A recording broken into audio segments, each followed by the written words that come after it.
In this video, you will learn how to solve quadratic inequalities by the graphical method.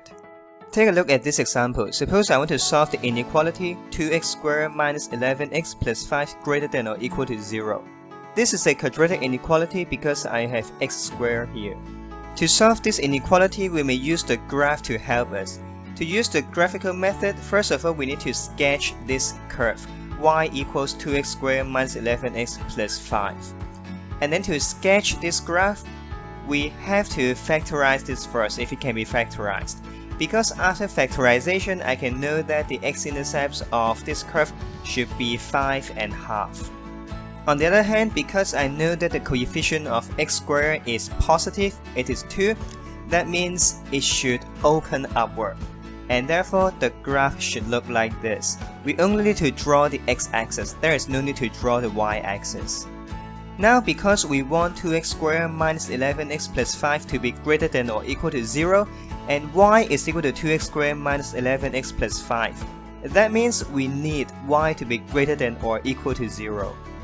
Above the x-axis, y is positive, and below the x-axis, y is negative, and that means y greater than or equal to 0 can be represented by this shaded region in red.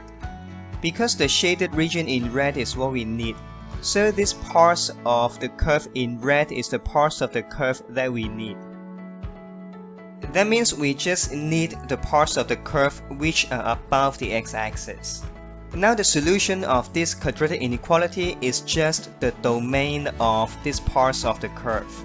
If we take a look at the domain of these two parts, we can see that the x-axis shaded in blue is the parts that we need in this example.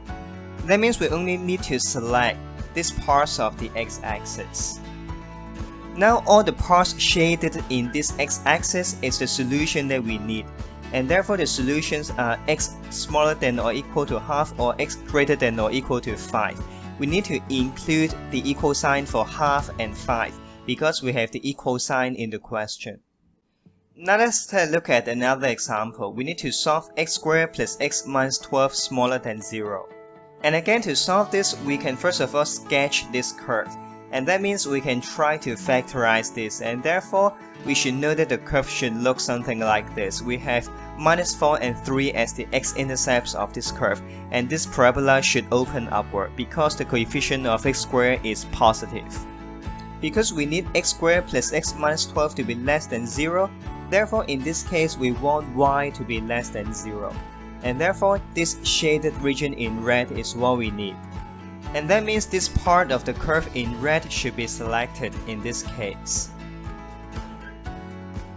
And then for this part of the curve, it is corresponding to this blue part of the x-axis.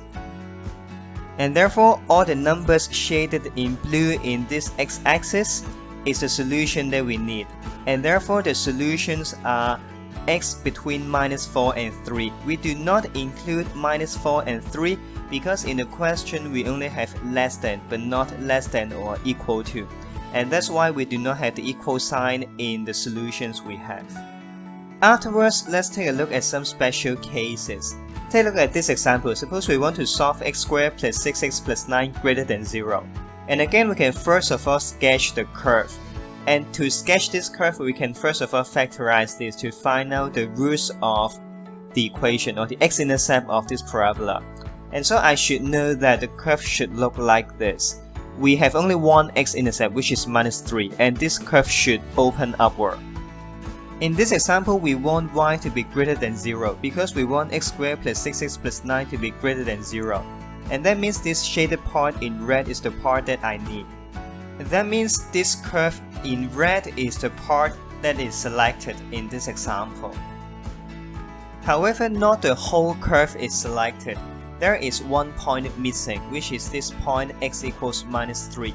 Because in this example, we do not want y to be 0. We want y to be greater than 0. And when x is minus 3, x is equal to 0. And that's why the whole curve is selected, except this point of x equals minus 3. And now when I take a look at the domain of this curve, I can see that this blue parts of this x-axis is the part which is corresponding to this curve.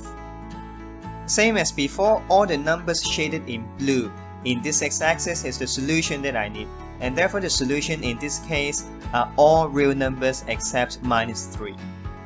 Finally, let's take a look at this example. Suppose I want to solve x squared plus 3x plus 4 less than or equal to 0.